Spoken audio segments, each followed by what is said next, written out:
یہ سلیمان علیہ السلام تھے۔ اللہ تعالیٰ نے آپ کو بہت سی خوبیاں اور معجزات عطا فرمائے۔ سورۃ النمل آیت 16 میں ہے، اور داؤد کے وارث سلیمان ہوئے، کہنے لگے لوگوں ہمیں پرندوں کی بولی سکھلائی گئی ہے اور ہم سب کچھ دیے گئے ہیں، بے شک یہ بالکل کھلا ہوا فضل الہی ہے۔ یہاں وراثت سے مراد مال نہیں بلکہ بادشاہت اور نبوت مراد ہے۔ اللہ تعالیٰ نے انہیں ایسا بادشاہ بنایا کہ ساری دنیا میں ان جیسا کوئی نہیں ہوا، آپ سے بڑھ کر بادشاہت بھی کسی کی نہ ہو سکی، کیونکہ خود سلیمان علیہ السلام نے یہ دعا کی تھی کہ الہی مجھے ایسی سلطنت عطا فرما کہ جو میرے بعد اور کسی کے شایان شان نہ ہو۔ کہا کہ اے میرے رب مجھے بخش دے اور مجھے ایسا ملک عطا فرما جو میرے سوا کسی شخص کے لائق نہ ہو، تو بڑا ہی دینے والا ہے۔ بس ہم نے ہوا کو ان کے ماتحت کر دیا، وہ آپ کے حکم سے جہاں آپ چاہتے نرمی سے پہنچا دیا کرتی تھی، اور طاقتور جنوں کو بھی ان کا ماتحت کر دیا، ہر عمارت بنانے والے کو اور غوطہ خور کو اور دوسرے جنات کو بھی جو زنجیروں میں جکڑے رہتے تھے۔ جن سلیمان علیہ السلام کے حکم سے بلند و بالا عمارتیں تعمیر کرتے تھے، دریاؤں میں غوطہ لگا کر ان سے ہیرے جواہرات اور موتی وغیرہ نکالتے تھے۔ دوسرے جو کام عام انسانوں کی طاقت سے زیادہ ہوتے تھے وہ آپ جنوں سے لیا کرتے تھے۔ جو جن آپ کے حکم سے سرتابی کرتے یا شرارتیں کر کے کام میں رکاوٹ ڈالتے یا دوسروں کو تنگ کرتے تو آپ انہیں زنجیروں میں جکڑ کر قید خانے میں ڈال دیتے، اور یہ آپ پر اللہ کی طرف سے بہت بڑا انعام اور احسان تھا، جیسا کہ اللہ تعالیٰ سورۃ صاد آیت 39 میں فرماتے ہیں، یہ ہے ہمارا عطیہ، اب تو احسان کر یا روک رکھ، کچھ حساب نہیں۔ اللہ تعالیٰ نے سلیمان علیہ السلام کو ان پر قبضہ اور اختیار دے دیا اور فرمایا اب آپ کی مرضی، آپ انہیں سزا دیں یا درگزر کریں، کسی کو کچھ دیں یا روک لیں، آپ کے لیے سب کچھ جائز ہے۔ دوسرے مقام پر اللہ تعالیٰ سورہ سبا آیت 12 میں فرماتے ہیں، اور اس کے رب کے حکم سے بعض جنات اس کی ماتحتی میں اس کے سامنے کام کرتے تھے، اور ان میں سے جو بھی ہمارے حکم سے سرکشی کرے ہم اسے بھڑکتی ہوئی آگ کے عذاب کا مزہ چکھائیں گے۔ اس طرح اللہ تعالیٰ سورہ سبا آیت 13 میں فرماتے ہیں، جو کچھ سلیمان چاہتے جنات وہ تیار کر دیتے، مثلا قلعے، مجسمے اور حوضوں جیسے پیالے اور چولہوں پر جمی ہوئی مضبوط دیگیں۔ اے آل داؤد اس کے شکریے میں نیک عمل کرو، میرے بندوں میں سے شکر گزار کم ہی ہیں۔ یعنی جنات سلیمان علیہ السلام کے حکم کے مطابق بڑے بڑے محل، مساجد، قلعے، مختلف مساجد کے ماڈل یا سینریوں کے ماڈل، بڑے بڑے تھال اور اتنی بڑی دیگیں بناتے تھے جو بوجھل اور نقل و حمل کے قابل نہ ہونے کی وجہ سے کسی خاص مقام پر نصب کر دی جاتی تھی، اور یہ آپ پر اللہ تعالیٰ کا عظیم احسان تھا۔ اس کے علاوہ دیگر معجزات سے بھی اللہ تعالیٰ نے آپ کو سرفراز فرمایا تھا، جیسا کہ سورۃ الانبیاء آیت 82 میں اللہ تعالیٰ فرماتے ہیں، اسی طرح بہت سے شیاطین بھی ہم نے اس کے تابع کیے تھے جو اس کے فرمان سے غوطہ لگاتے تھے، اور اس کے سوا بھی بہت سے کام کرتے تھے، ان کے نگہبان ہم ہی تھے۔ یہ تمام اقتدار اللہ تعالیٰ نے آپ کو عطا کیا تھا۔ آپ کے معجزات میں سے ایک معجزہ یہ بھی تھا کہ ہوا آپ کے لیے مسخر یعنی مطیع و فرما بردار تھی۔ اللہ تعالیٰ سورہ صاد آیت 36 میں فرماتے ہیں، بس ہم نے ہوا کو ان کے ماتحت کر دیا، وہ آپ کے حکم سے جہاں آپ چاہتے نرمی سے پہنچا دیا کرتی تھی۔ اللہ تعالیٰ سورۃ الانبیاء آیت 81 میں فرماتے ہیں، اور ہم نے تیز و تند ہوا کو سلیمان کے تابع کر دیا جو اس کے فرمان کے مطابق اس زمین کی طرف چلتی تھی جہاں ہم نے برکت دے رکھی ہے، اور ہم ہر چیز کا علم رکھنے والے ہیں۔ اسی طرح اللہ تعالیٰ سورہ سبا آیت 12 میں فرماتے ہیں، اور ہم نے سلیمان کے لیے ہوا کو مسخر کر دیا کہ صبح کی منزل اس کی مہینہ بھر کی ہوتی تھی اور شام کی منزل بھی مہینہ بھر کی ہوتی تھی۔ دیگر معجزات کی طرح اللہ تعالیٰ نے سلیمان علیہ السلام کو یہ معجزہ بھی عطا فرمایا کہ تیز و تند ہوا کو ان کا تابع فرمان بنا دیا۔ آپ اس ہوا کو جس طرح کا حکم دیتے وہ حکم کی تعمیل کرتی، اور اس طرح آپ ایک ماہ کا سفر چند گھنٹوں میں طے کر لیا کرتے تھے۔ داؤد علیہ السلام کو تو اللہ تعالیٰ نے لوہے کی ڈھلائی کا کام سکھایا تھا، جبکہ سلیمان علیہ السلام کو لوہے کی ڈھلائی کے علاوہ تانبے کی ڈھلائی کا فن بھی سکھایا۔ سورہ سبا آیت 12 میں اللہ تعالیٰ فرماتے ہیں، اور ہم نے اس کے لیے تانبے کا چشمہ بہا دیا۔ اس چشمے میں پانی کی بجائے تانبا بہتا تھا، آپ اس سے جو چاہتے بنا لیتے۔ آپ گھوڑوں کو بہت پسند فرماتے تھے، آپ کے پاس بہت سے گھوڑے تھے۔ اللہ تعالیٰ سورۃ صاد آیت 30 تا 33 میں فرماتے ہیں، اور ہم نے داؤد کو سلیمان عطا فرمایا جو بڑا اچھا بندہ تھا اور بے حد رجوع کرنے والا تھا۔ جب ان کے سامنے شام کے وقت تیز رو خاصے کے گھوڑے پیش کیے گئے تو کہنے لگے، میں نے ان گھوڑوں پر اپنے پروردگار کی یاد کو ترجیح دی، یہاں تک کہ آفتاب غروب ہو گیا۔ ان گھوڑوں کو دوبارہ میرے سامنے لاؤ۔ پھر تو ان کی پنڈلیوں اور گردنوں پر ہاتھ پھیرنے لگے۔ گھوڑے 20,000 سے زائد تھے۔ گھوڑوں کے معائنے میں ان کا روزمرہ کا ذکر رہ گیا، تب انہیں ذکر الہی کا خیال آیا، جس پر انہیں سخت صدمہ ہوا اور کہنے لگے کہ میں گھوڑوں کی محبت میں اتنا گم ہو گیا کہ سورج غروب ہو گیا۔ تو ان گھوڑوں کو دوڑایا کہ وہ نظروں سے اوجھل ہو گئے۔ پھر انہیں دوبارہ طلب کیا اور پیار محبت سے ان کی پنڈلیوں اور گردنوں پر ہاتھ پھیرنا شروع کر دیا۔ امام بخاری نے ابو ہریرہ رضی اللہ عنہ سے روایت کی ہے کہ ایک مرتبہ سلیمان علیہ السلام نے ارادہ کیا کہ اس شب میں اپنی بیویوں کے ساتھ ازدواجی فریضہ ادا کروں گا تو میری ہر ایک بیوی سے لڑکا پیدا ہوگا اور وہ میدان جہاد کا مجاہد بنے گا، لیکن اس ارادے کے ساتھ انشاءاللہ کہنا بھول گئے۔ اللہ تعالیٰ کو جلیل القدر پیغمبر کا یہ طرز پسند نہ آیا، چنانچہ اللہ تعالیٰ نے سلیمان علیہ السلام کے اس دعوے کو اس طرح غلط ثابت کر دیا کہ تمام بیویوں میں سے صرف ایک بیوی کے ہاں مردہ بچہ پیدا ہوا۔ تب سلیمان علیہ السلام کو احساس ہوا کہ یہ انشاءاللہ نہ کہنے کا نتیجہ ہے، چنانچہ انہوں نے فوری توبہ کی اور انشاءاللہ کہنے کو اپنا معمول بنا لیا۔ اللہ تعالیٰ نے آپ کو فیصلہ کرنے کی زبردست صلاحیت عطا فرمائی تھی۔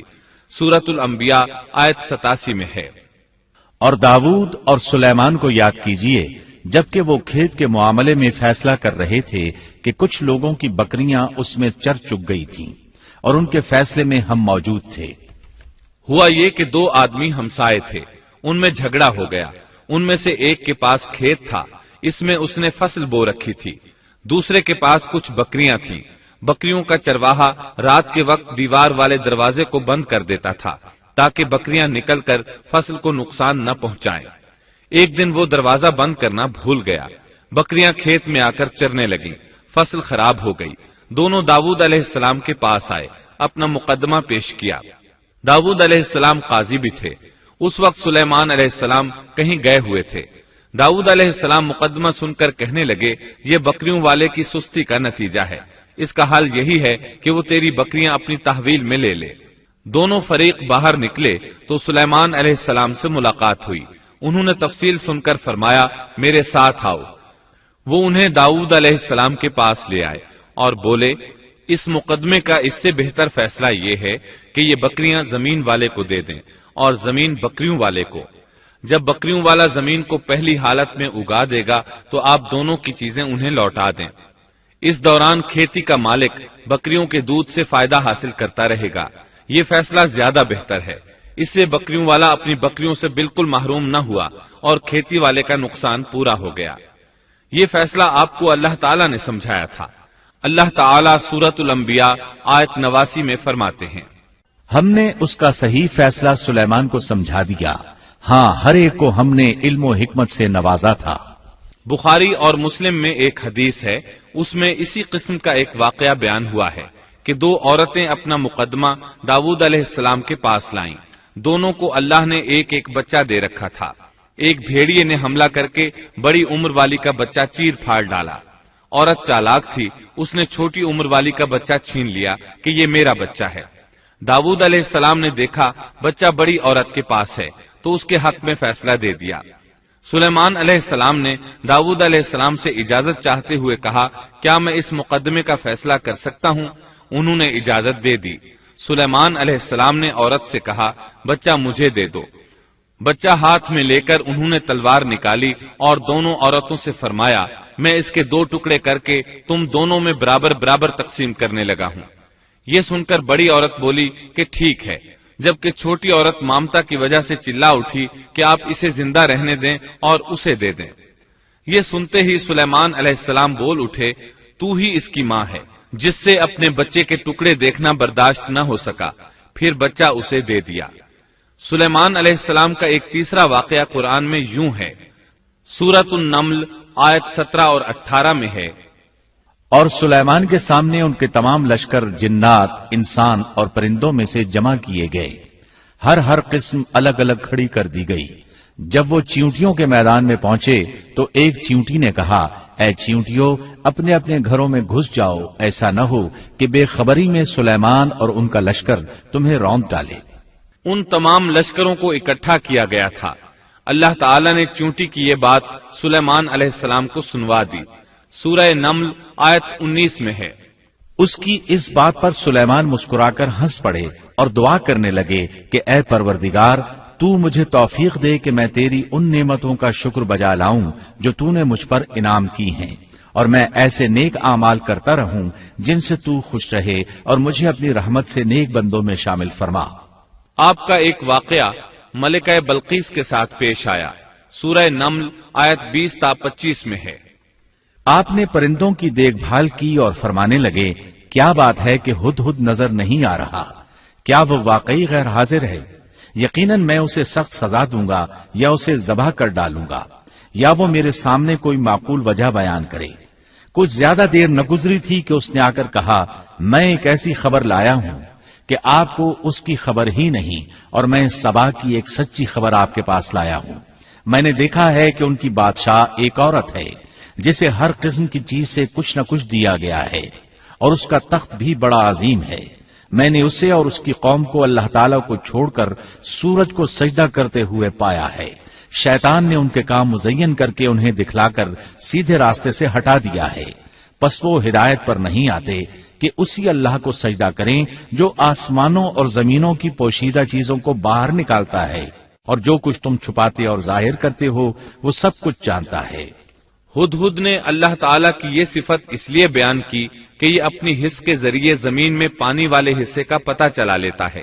سلیمان علیہ السلام کو بھی یہی ہدہد بتایا کرتا تھا کہ پانی کہاں ہے، پھر آپ جنات کے ذریعے پانی نکلواتے تھے۔ یہ اطلاع سن کر سلیمان علیہ السلام حیران ہوئے۔ آپ نے ہدہد سے کہا، ہم ابھی تمہاری بات کی تصدیق کر لیتے ہیں۔ سورہ نمل آیت 27 اور 28 میں ہے، سلیمان نے کہا، اب ہم دیکھیں گے کہ تو نے سچ کہا ہے یا تو جھوٹا ہے۔ میرے اس خط کو لے جا کر انہیں دے دے، پھر ان کے پاس سے ہٹ آ اور دیکھ کہ وہ کیا جواب دیتے ہیں۔ آپ نے ایک خط لکھ کر اسے دیا۔ ہدہد وہ خط لے کر ملکہ بلقیس کے محل پہنچا۔ خط اس کے سامنے گرا کر خود دیوار پر جا بیٹھا۔ خط دیکھ کر ملکہ بلقیس نے کہا، وہ کہنے لگی، اے سردارو، میری طرف ایک باوقت خط ڈالا گیا ہے جو سلیمان کی طرف سے ہے، اور جو بخشش کرنے والے مہربان اللہ کے نام سے شروع ہے۔ یہ کہ تم میرے سامنے سرکشی نہ کرو اور مسلمان بن کر میرے پاس آ جاؤ۔ اس نے کہا، اے میرے سردارو، تم میرے اس معاملے میں مجھے مشورہ دو۔ میں کسی امر کا قطعی فیصلہ جب تک تمہاری موجودگی اور رائے نہ ہو نہیں کیا کرتی۔ ان سب نے جواب دیا کہ ہم طاقت اور قوت والے، سخت لڑنے بھیڑنے والے ہیں، آگے آپ کو اختیار ہے، آپ خود ہی سوچ لیجئے کہ ہمیں آپ کیا کچھ حکم فرماتی ہیں۔ اس نے کہا کہ بادشاہ جب کسی بستی میں گھستے ہیں تو اسے اجاڑ دیتے ہیں اور وہاں کے باعزت لوگوں کو ذلیل کر دیتے ہیں، اور یہ لوگ بھی ایسا ہی کریں گے۔ میں انہیں ایک ہدیہ بھیجنے والی ہوں، پھر دیکھ لوں گی کہ قاصد کیا جواب لے کر لوٹتے ہیں۔ ملکہ بلقیس یہ اندازہ کرنا چاہتی تھی کہ سلیمان علیہ السلام کس قسم کے بادشاہ ہیں، اور یہ کہ وہ ان کے خلاف لڑ سکیں گے یا نہیں۔ چنانچہ اس نے فلسطین کی طرف بے شمار تحائف روانہ کیے تاکہ لڑائی کی نوبت نہ آئے، لیکن جب یہ تحائف سلیمان علیہ السلام کے پاس پہنچے تو آپ غضبناک ہو گئے۔ بس جب قاصد سلیمان کے پاس پہنچا تو آپ نے فرمایا، کیا تم مال سے مجھے مدد دینا چاہتے ہو؟ مجھے تو میرے رب نے اس سے بہت بہتر دے رکھا ہے جو اس نے تمہیں دیا ہے، بس تم ہی اپنے تحفے سے خوش رہو۔ جا ان کی طرف واپس لوٹ جا، ہم ان کے مقابلے پر وہ لشکر لائیں گے جن کے سامنے پڑنے کی ان میں طاقت نہیں، اور ہم انہیں ذلیل و پست کر کے وہاں سے نکال باہر کریں گے۔ قاصد ان کا جواب سن کر اور یہ صورتحال دیکھ کر دہشت زدہ ہو گئے۔ انہوں نے بلقیس کے پاس جا کر ساری حقیقت بیان کر دی۔ ملکہ بلقیس نے انہیں پیغام بھجوایا کہ ہم اسلام قبول کرنے کے لیے تیار ہیں۔ سلیمان علیہ السلام تک اس کا پیغام پہنچا تو آپ اپنے درباریوں کی طرف متوجہ ہوئے۔ آپ نے فرمایا، اے سردارو، تم میں سے کوئی ہے جو ان کے مسلمان ہو کر پہنچنے سے پہلے ہی اس کا تخت مجھے لا دے؟ ایک قوی ہیکل جن کہنے لگا، آپ اپنی مجلس سے اٹھیں، اس سے پہلے میں اسے آپ کے پاس لا دیتا ہوں۔ یقین مانیے کہ میں اس پر قادر ہوں اور ہوں بھی امانت دار۔ جس کے پاس کتاب کا علم تھا وہ بول اٹھا کہ آپ پلک جھپکائیں، اس سے بھی پہلے میں اسے آپ کے پاس پہنچا سکتا ہوں۔ جب آپ نے اسے اپنے پاس موجود پایا تو فرمانے لگے، یہی میرے رب کا فضل ہے تاکہ وہ مجھے آزمائے کہ میں شکر گزاری کرتا ہوں یا ناشکری۔ شکر گزار اپنے ہی نفع کے لیے شکر گزاری کرتا ہے، اور جو ناشکری کرے تو میرا پروردگار بے پرواہ اور کرم کرنے والا ہے۔ حکم دیا کہ اس کے تخت کی صورت بدل دو تاکہ معلوم ہو جائے کہ یہ راہ پا لیتی ہے یا ان میں سے ہوتی ہے جو راہ نہیں پاتے۔ تخت لانے والے آدمی کے متعلق جو یہ آیا ہے کہ اس کے پاس کتاب کا علم تھا، تو مفسرین کا اس کے بارے میں اختلاف ہے کہ وہ کون تھا۔ قرآن کریم کے الفاظ سے جو معلوم ہوتا ہے وہ اتنا ہی ہے کہ وہ کوئی انسان ہی تھا جس کے پاس کتاب الہی کا علم تھا۔ اللہ تعالیٰ نے کرامت اور اعجاز کے طور پر اسے یہ قدرت دے رکھی تھی کہ پلک جھپکتے وہ تخت لے آیا۔ پھر سلیمان علیہ السلام نے تخت میں تبدیلی کا حکم دیا۔ تخت میں تبدیلی کا حکم سن کر اس میں سے ہیرے جواہر نکال دیے گئے اور دوسری جگہوں پر لگا دیے گئے۔ سورہ نمل آیت 42 اور 43 میں ہے۔ پھر جب وہ آ گئی تو اس سے کہا گیا کہ ایسا ہی تیرا بھی تخت ہے۔ اس نے جواب دیا کہ یہ گویا وہی ہے، ہمیں اس سے پہلے ہی علم دے دیا گیا تھا اور ہم مسلمان تھے۔ اسے انہوں نے روک رکھا تھا کہ جن کی وہ اللہ کو چھوڑ کر پرستش کرتی رہی تھی، یقیناً وہ کافر لوگوں میں سے تھی۔ اب سلیمان علیہ السلام کی ملکہ بلقیس سے گفتگو شروع ہوئی۔ پھر وہ اسے تخت کے پاس لے آئے۔ اس سے پوچھا، کیا تیرا تخت بھی اسی طرح کا ہے؟ اس نے بہت اچھا اور فصاحت سے بھرپور جواب دیا۔ اس نے نہ تو یہ کہا کہ ہاں، کیونکہ وہ تو اپنا تخت پیچھے سبا کے علاقے میں چھوڑ آئی تھی، یہاں کیسے آ سکتا تھا، نہ اس نے یہ کہا کہ نہ، کیونکہ یہ وہی محسوس ہو رہا تھا۔ البتہ اس میں قدرے تبدیلی محسوس ہو رہی تھی۔ اس نے عجیب جملے میں جواب دیا کہ یہ وہی لگتا ہے۔ سلیمان علیہ السلام یہ جواب سن کر حیران ہوئے۔ اب آپ نے اسے اپنی سلطنت کا غلبہ دکھانے کے لیے ایسا منظر دکھایا جو کسی بشر نے آج تک نہیں دیکھا۔ چنانچہ آپ اسے ایک محل میں لے گئے۔ یہ مکمل طور پر شیشے کا تھا۔ اس سے دوسری طرف دیکھا جا سکتا تھا۔ فرش بھی شیشے کا تھا۔ شیشے کے نیچے پانی چھوڑا گیا تھا۔ پانی چلتا رہتا تھا۔ آپ اسے لیے اندر داخل ہوئے تو وہ بہت حیران ہوئی کہ محل میں پانی بہ رہا ہے۔ اس نے اپنا لباس کچھ اوپر کر لیا کہ بھیگ نہ جائے۔ اس نے اپنا پاؤں پانی پر رکھنا چاہا تو وہ شیشے پر پڑا، اور زیادہ حیران ہوئی اور شرمندہ بھی کہ دھوکہ کھا گئی۔ اور یہ سب کچھ جنات کے ذریعے تیار کرایا گیا تھا۔ سورہ نمل آیت 44 میں اللہ تعالیٰ فرماتے ہیں، اس سے کہا گیا کہ محل میں چلی چلو، جسے دیکھ کر یہ سمجھ کر کہ یہ حوض ہے، اس نے اپنی پنڈلیاں کھول دی۔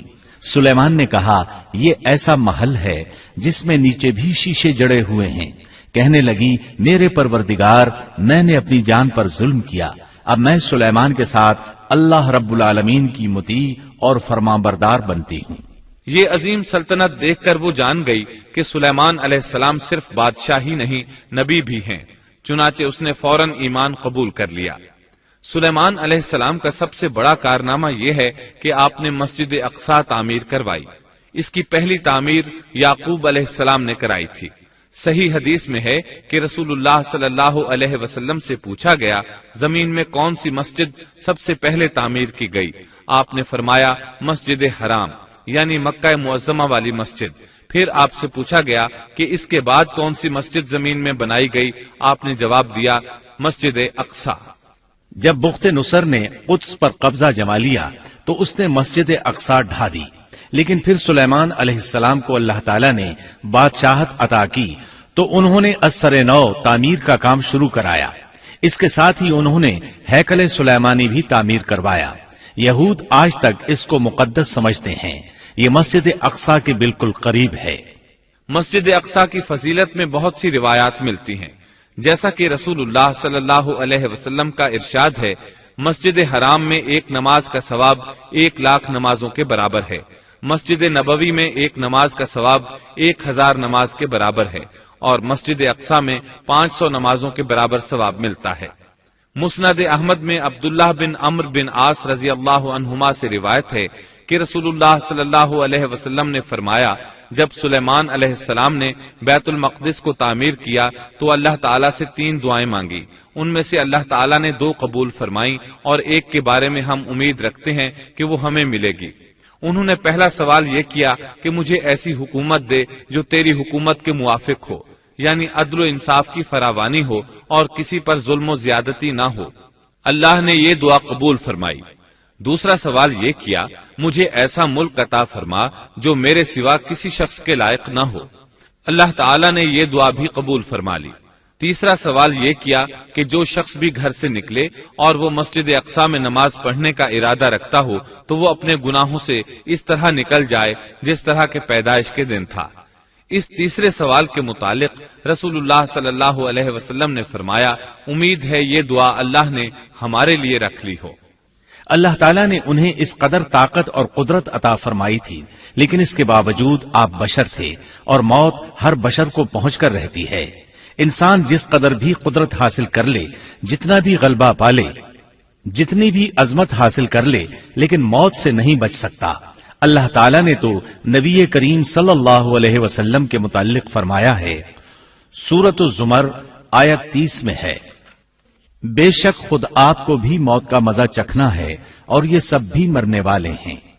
اللہ تعالیٰ نے چاہا کہ سلیمان علیہ السلام کی موت سے بھی لوگوں کو عبرت ہو اور نشانیاں ظاہر ہوں، کیونکہ اس دور میں لوگ جنات کے فتنے میں مبتلا تھے. یہ خیال کرتے تھے کہ جنات کو غیب کا علم ہے. اللہ تعالیٰ نے چاہا کہ لوگوں کو سلیمان علیہ السلام کی موت کے ذریعے بتائیں کہ جنات کو علم غیب نہیں ہے. ایک دن سلیمان علیہ السلام نے جنات کو سختی کے ساتھ مسخر کیا اور وہ آپ کے سامنے کام کرنے لگے. آپ ان کی نگرانی کرتے رہتے. جنات کے دلوں میں آپ کا بہت خوف تھا. آپ انہیں سستی کرنے پر سخت سزا دیتے تھے. آپ کھڑے ان کی نگرانی کر رہے تھے.